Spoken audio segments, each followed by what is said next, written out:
Welcome back to Conversations. I'm Rusty Ray. This is an opportunity here on North Metro TV to talk to folks in the community, public officials, elected officials in some cases, about things that are happening, and certainly what is happening soon are elections. We just got finished primary elections in the state of Minnesota, and we look forward to November in the general elections, and that's a tall task, especially in 2020. So we're happy to be joined today by Anoka County Elections Manager Paul Linnell. Paul, thank you very much. Yeah, thank you for having me. So we were just talking, you took over the big job with the county in March of 2019. Correct, yep. And boy, what a year and a half it's been since then. And already a high stakes year, already a year where a lot of voters have interest in participating and getting out and getting information. But on top of that, we're dealing with unprecedented situations. After we came out of the primary, what do you guys what do you know now that you didn't know before the primary about how this can look for November? Yeah, I think that's a good question, and you know, we in some ways had some advantages in reacting to the way that the pandemic was going to impact elections in the state of Minnesota. Way back in March on the 3rd, we had the presidential nomination primary election, which was right as cases were starting to take off, and we were really able to administer that election without much thought or planning or consideration for COVID. Since then, the landscape has changed dramatically. We saw elections in Wisconsin that had a litany of issues that impacted their April presidential primary, most notably shortages of poll workers, closure of polling places as a result of that. So we had the benefit of having the period from March to August to be able to plan for this. And we worked closely at Anoka County with our cities and with the Secretary of State's office to look into what was going to make this election run effectively despite the circumstances. And those factors were encouraging voters to vote by mail. The Secretary of State's office kind of driving that effort, and at the county level supporting voters that wanted to take advantage of that option. We saw close to 50% of votes cast in Anoka County at the primary that were done by mail. So staffing up, giving our office the resources to be able to accommodate that huge surge in voting by mail. Also making sure that polling places would still be safe. So if 50% voted early by mail, the other 50% were voting at their polling place on election day. So still making sure that we had what was needed to accommodate those voters, allow for social distancing, disinfecting of commonly used surfaces, and creating a environment that maybe feels a little different than normal voting on election day, but that voters could still feel safe being able to cast their ballot at their polling place. And number 3 was making sure we had enough poll workers, enough election judges to be able to staff those polling places, that we wouldn't have to consolidate many voters into a smaller number of polling places, and we didn't run into that same issue that Wisconsin and some of the other states saw. We had all 128 polling places across Anoka County that were open on election day and reported very few issues on primary day. Are you or your staff out looking at polling places as much as you can, or do you rely on cities to kind of examine maybe primary and then maybe looking ahead or getting ready for the primary, the cities then reporting back, here's what we need? I know the clerks work very hard, especially the clerk's offices, getting ready and staffing and providing those safety precautions. Are you, as the county, looking at all of those polling places and making sure, or is the city reporting that? In some other parts of the state, the county takes on that role directly. In Anoka County, it is the cities that are responsible for identifying and securing the polling places for each election. We play a supportive role in that if clerks have questions about moving a polling location or working with the school districts in terms of school buildings that might be used as polling places, we certainly help with any questions that they have in that area. There were a few legislative changes that were pushed through trying to encourage and allowing cities to change polling places up until an extended deadline in July. At this point, it's certain deadlines are in place, but there may still be some changes that are put if a polling place is no longer available, some emergency designations. But by and large, I think the polling locations across the county worked really well for the primary. Those options are available for people to vote, whether they vote early by mail, they can request the ballot. You could have requested it before even you turned in your primary ballot in Anoka County. Is that right? Yep, yeah, that's exactly right. And you're certainly not alone in terms of kind of confusion around some of the terminology. State by state, they'll use different terms for early voting, in-person absentee voting, voting by mail, absentee voting by mail. Within Anoka County, the only voting by mail all falls within absentee voting. So a voter has to actively request to receive their ballot by mail, and they have to do this for each election cycle. You're correct. So if voters submitted an application for the primary election, they had the option to check a box, whether a paper application or online, to say, I would like a ballot for both elections, August and November. So for voters that did that, they're already signed up. They don't have to do anything else. Around September 18th, our office will be mailing them a ballot for the general election. Anyone else that's considering voting by mail as an option, we encourage them to apply sooner than later. Give yourself the longest possible period of time to be able to get that application processed, and for us to be able to get that ballot turned around to you so you can get it back in time, make sure that it is counted. So, like you mentioned, that the range of options, that's one, is to request your ballot by mail. Starting September 18th, voters can also go in person to either the Anoka County Government Center or to their city. Across the county, it'll be at their city or township hall, or in Blaine, it'll be at the Mary Ann Young Center, starting on September 18th during normal business hours, and come and vote absentee in person. So you'll still fill out an application, but you'll receive your ballot, you'll be able to mark it and return it back to the clerk. And for the first stretch of early in-person voting, you'll put your ballot into some envelopes, and that's held until 14 days prior to Election Day. That's the statutory timeline when we can actually start opening those and getting them ready for counting. During the last 7 days of early absentee voting, a voter will actually be able to insert their ballot directly into a ballot counter, whether they're at the city or the county. And then, of course, the third option would be to just wait until Election Day and vote kind of traditionally at your polling place. Do you find that you and your office are becoming a resource of information, just like you just detailed all of that for us, whether it's from voters or folks in the public with questions, or even county officials or elected officials? There's a lot of talk about the role that this is going to play in this election. Again, that comes even from Washington, about people who are trying to maybe cast aspersions on this process. Are you providing a resource of information for people and explaining maybe the same things over and over to you, but people having questions about this process? Yeah, absolutely. And I give a lot of credit to the staff in our office that have been fielding calls going back to the start of kind of the shift with COVID, and responding to concerns about voting by mail, concerns with the United States Postal Service and delivery timelines. We want to make sure that the facts are out there for absentee voting by mail as a safe and reliable option. There's no change to the law in that we've been doing absentee voting by mail no excuse, going back to 2014. So this is a process we're familiar with. There are safeguards and security checks in place to ensure that only one application is processed for a voter. Each ballot that goes out has a unique ballot ID that ties it to that voter, and that there are checks when the ballot comes back to ensure that ballot does correspond to a single voter record, and that the acceptance criteria are met for us to be able to actually include that ballot and add it to the inventory to be counted. So I'd encourage folks to go to our website, anokacounty.us/elections. We're trying to put as much information up there as possible, or to contact us directly by phone or email. We respond to every question, concern that we get.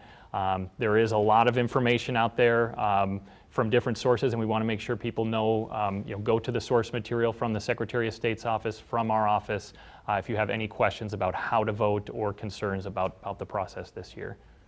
A lot of work goes into these. Are you having meetings and continual checkups with your staff, saying, this is what's working, this is what we got to get this kind of information out? We recently saw the video that you all produced through the county that kind of explained this process for folks.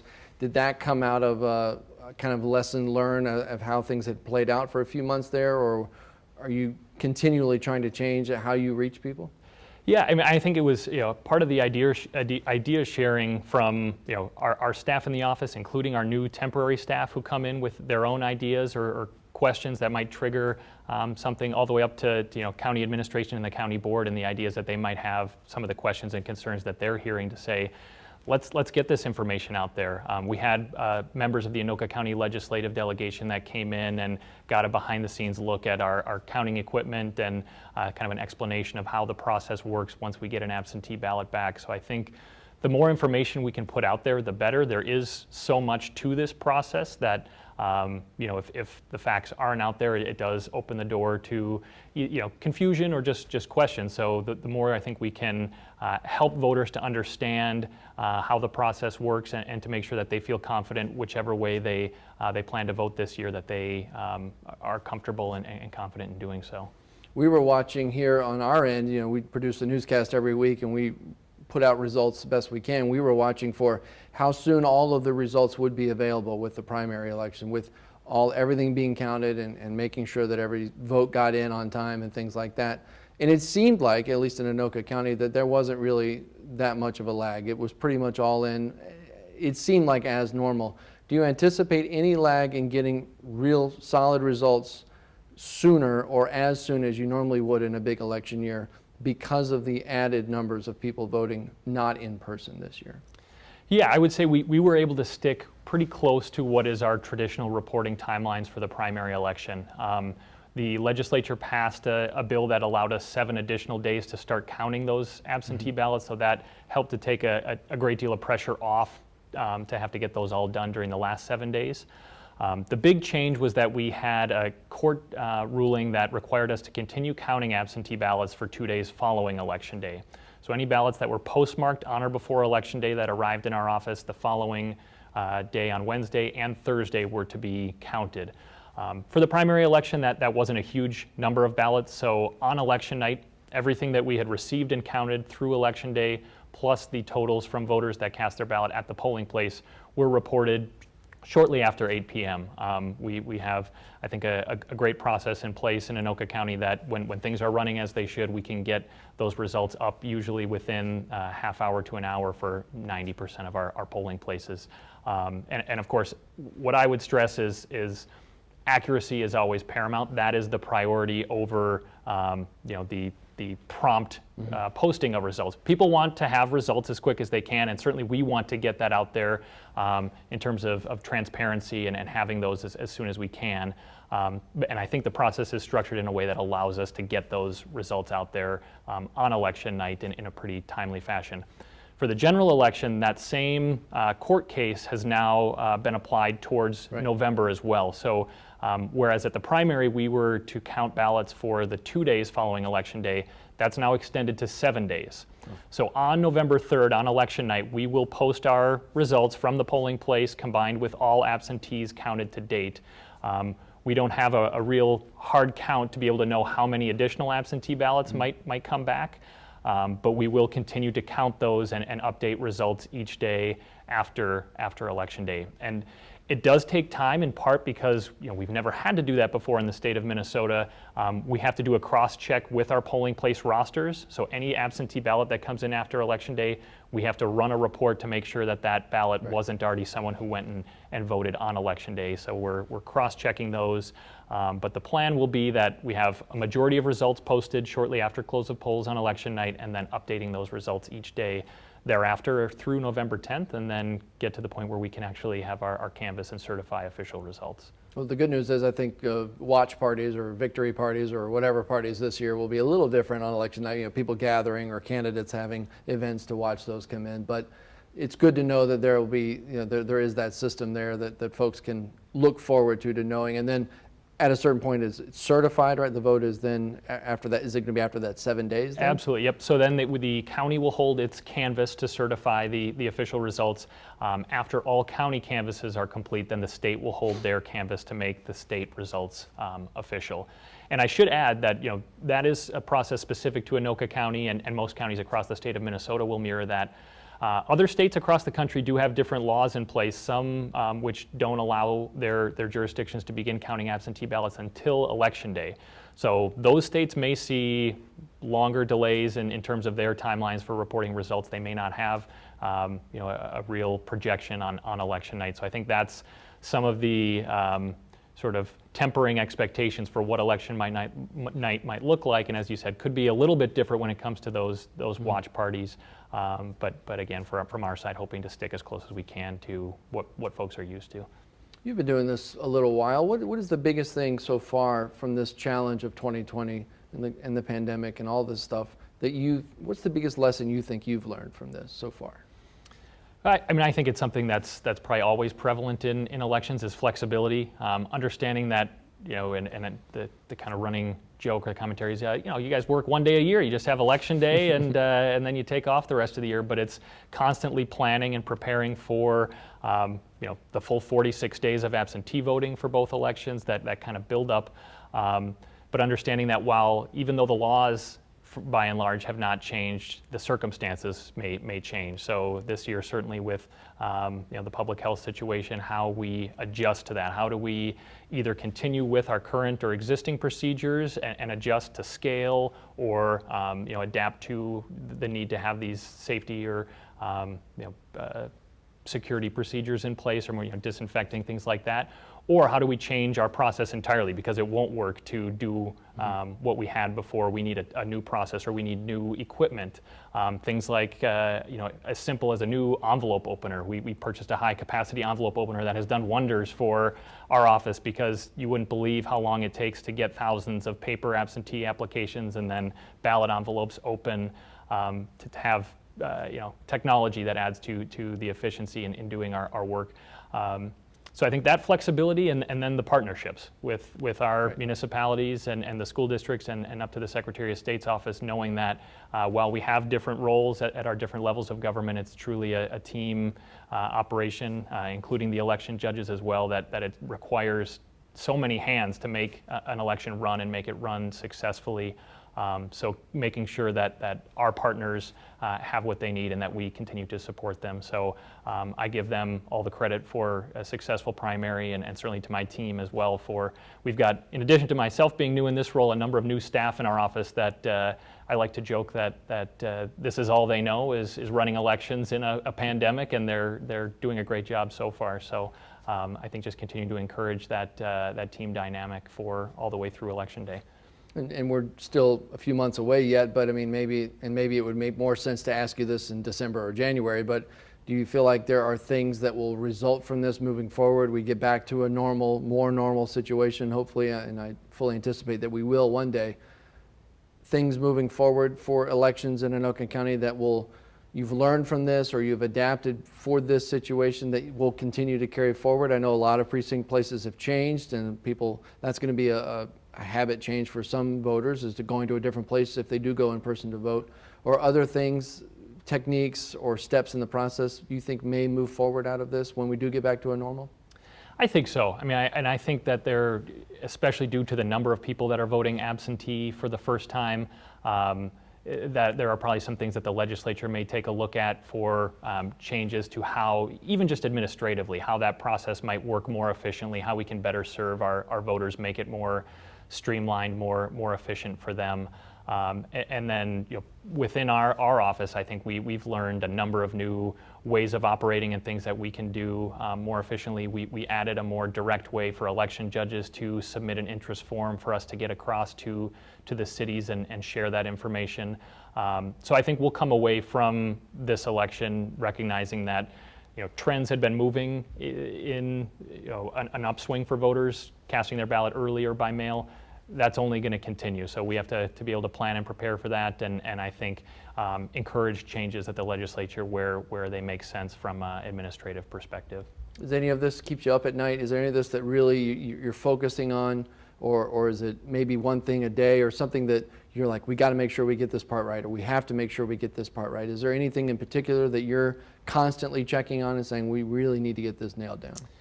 Yeah, I think it's checking your calendar every day. We've got statutory deadlines and timelines that are all dominoes, and if you don't hit one, it's going to kind of snowball and create effects further on down the line. So a big part of that planning is staffing levels.